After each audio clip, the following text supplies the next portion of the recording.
दोस्तों नमस्कार। भारत के जस्टिस सिस्टम को एक बहुत ही बड़े रिफॉर्म की जरूरत है और वो भी जल्द से जल्द। ऐसा मैं क्यों बोल रहा हूँ? Thinking about taking court action in India, action may not be the word. आपने पास्ट में बहुत सारे क्राइम्स देखे होंगे जिसके होने के बाद एक बहुत बड़ा पब्लिक आउटरीच हुआ होगा।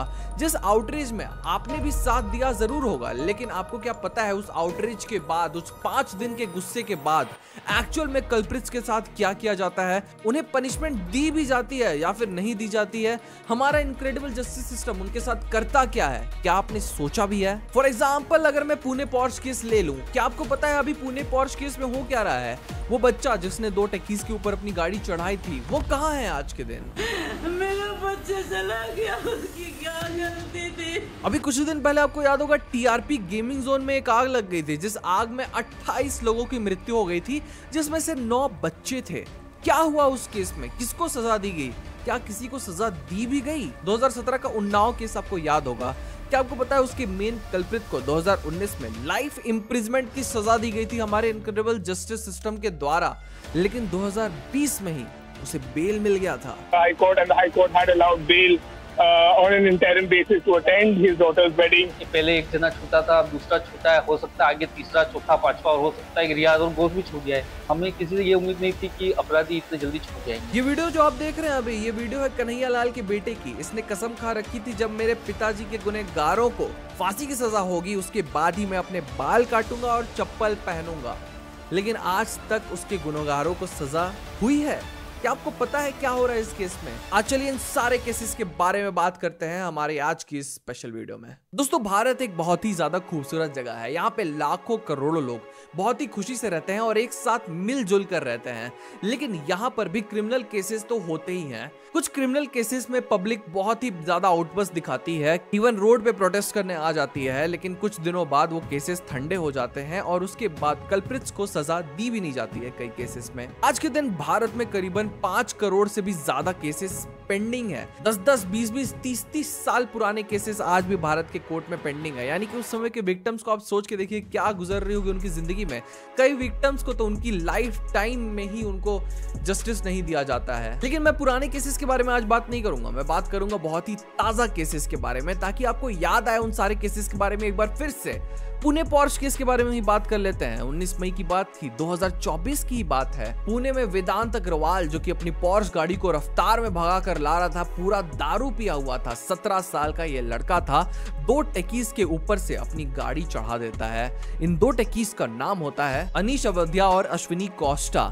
इन दोनों की मौके पर ही मौत हो जाती है। इस केस में तुरंत ही 19 मई को वहां की लोकल कोर्ट जो होती है वो 300 शब्द का एक निबंध और उसको ट्रैफिक पुलिस के साथ 15 दिन खड़े होने के लिए बोल देती है। क्योंकि वो 17 साल का था, उसके ऊपर बड़े बड़े एक्शंस नहीं लिए जाते हैं, उनको पुलिस कस्टडी में नहीं रखा जाता है वेदांत अग्रवाल को। अब इसके बाद इस केस में ऐसे ट्विस्ट एंड टर्न्स आते हैं जो कि भारत के जस्टिस सिस्टम से लोगों का विश्वास उठ जाने वाली चीजें होती है। क्या होता है? सैंपल लिया जाता है बच्चे का, दारू पिया था कि नहीं, वो सैंपल बदल दिया जाता है उसकी मां के द्वारा। The teenager's blood samples were swapped with his mother's at the city's Sassoon hospital. वेदांत अग्रवाल के जो दादाजी थे वो ड्राइवर को किडनैप कर लेते हैं और उससे ये कबूल करवाना चाहते हैं कि तूने गाड़ी चलवाया था। ड्राइवर को रात में 11 बजे के आसपास जब पुलिस स्टेशन से छोड़ा गया, आरोपी ने उसको जबरदस्ती अपनी गाड़ी में बैठाया और अपने घर पे ले गए। और ये सारी चीजें कोर्ट में एस्टैब्लिश चीजें हैं, लेकिन फिर भी कोर्ट इनके खिलाफ कोई एक्शन नहीं लेती है।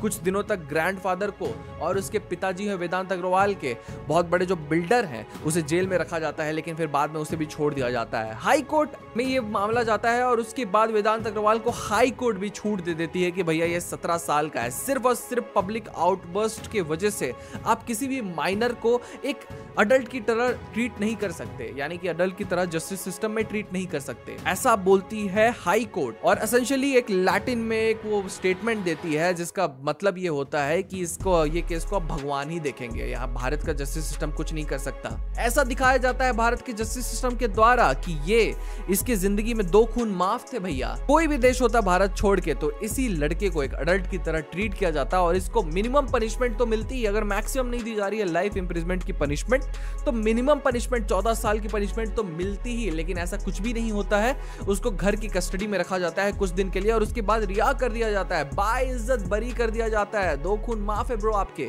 आप एक विक्टिम के पॉइंट पॉइंट ऑफ व्यू से एक बार इस बात को सोच के देखिए, आपके घर का नौजवान लड़का और नौजवान लड़की आपसे छीन लिए गए हैं। एक लड़का जो अपनी फैमिली को सपोर्ट करता था, एक लड़की जो अपनी फैमिली का भार उठाने वाली थी, वो दोनों उनकी जिंदगी से छीन लिए गए हैं। और एक बच्चा जो 17 साल का है वो अपनी पूरी जिंदगी जिएगा अभी। आप इमेजिन करके देखिए, ये है भारत का इनक्रेडिबल जस्टिस सिस्टम।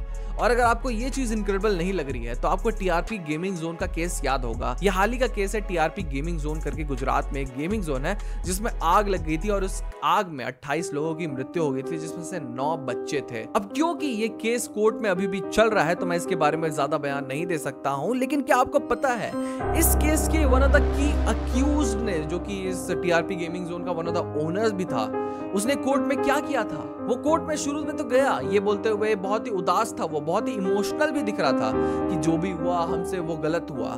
लेकिन जैसे ही जैसे कोर्ट सेटल डाउन होने लगा, वो मजाक मस्ती के मूड में आ गया और कोर्ट को इवन ये बोल दिया कि ऐसी चीजें तो हमारे एरिया में होती ही रहती है।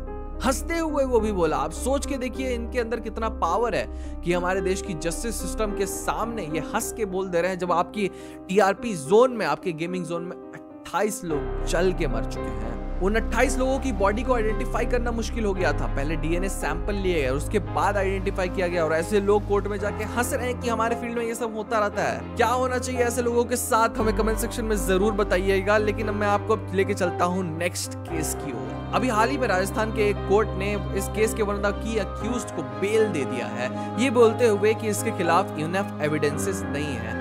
जबकि जब ये केस में चार्जशीट फाइल की जा रही थी तो इसको की अक्यूज बताया जा रहा था, बोला जा रहा था कि इसने ही एक बहुत बड़ी लीड दी थी। जी हाँ, मैं बात कर रहा हूँ कन्हैया लाल के केस के बारे में।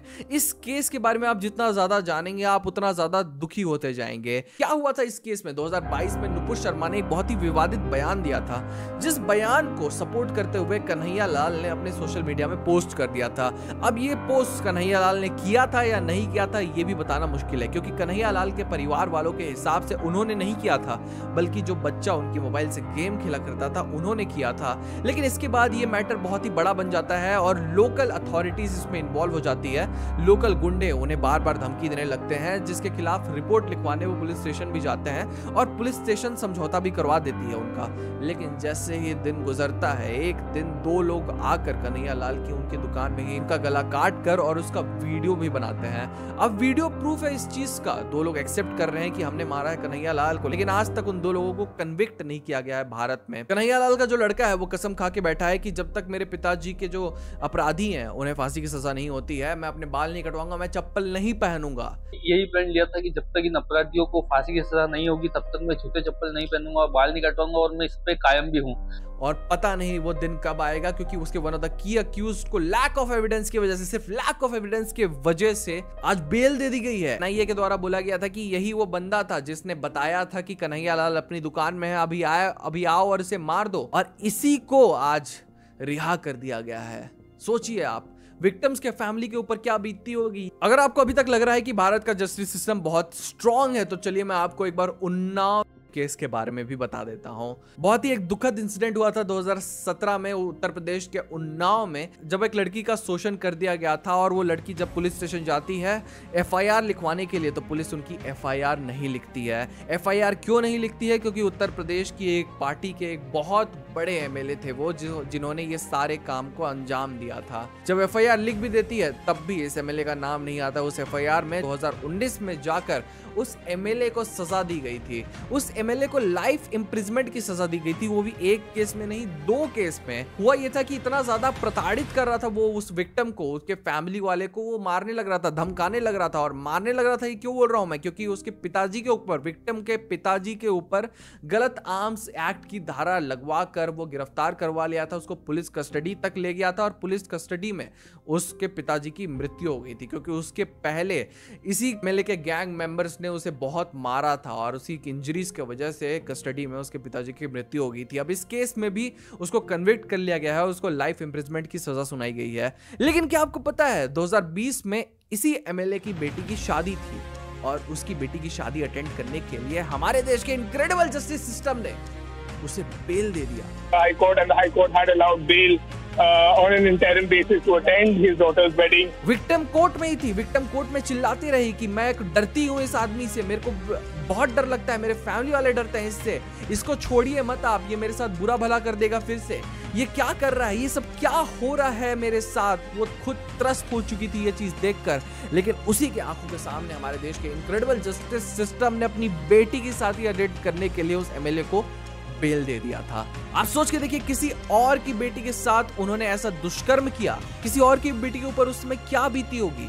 किसी और की बेटी को जिंदगी भर सोच सोच कर ये चीज जीना पड़ेगा अब, और एज अ कोर्ट आप उसकी बेटी की शादी अटेंड करने के लिए आप उसको छूट दे रहे हैं। ये क्या जस्टिस सिस्टम है हमारा। आज हर कोई भारत के जस्टिस सिस्टम के ऊपर सवाल करने लगा है और सबके मन में यही बात आने लगी है कि क्या भारत में एक्चुअली में जस्टिस मिल भी सकता है। अगर आप आज अप्लाई करोगे, आज आपका केस जाएगा भारत के किसी कोर्ट में, तो वो केस करीबन 10 साल 20 साल 30 साल तक चल सकता है।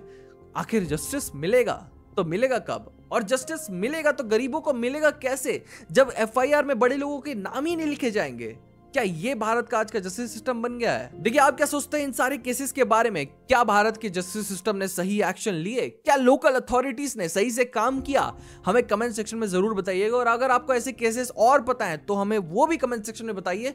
हम इस चीज के ऊपर एक पूरी सीरीज बनाएंगे कि कैसे भारत का जस्टिस सिस्टम इतना ज्यादा खराब हो चुका है कि उसको एक टोटल रिफॉर्म की जरूरत है, और वो भी जल्द से जल्द। हम ऐसी वीडियोस बनाते रहते हैं, तो हमारे चैनल को सब्सक्राइब करके जाना मत भूलिएगा। आज की वीडियो में बस इतना ही, मिलते हैं अगले वीडियो में।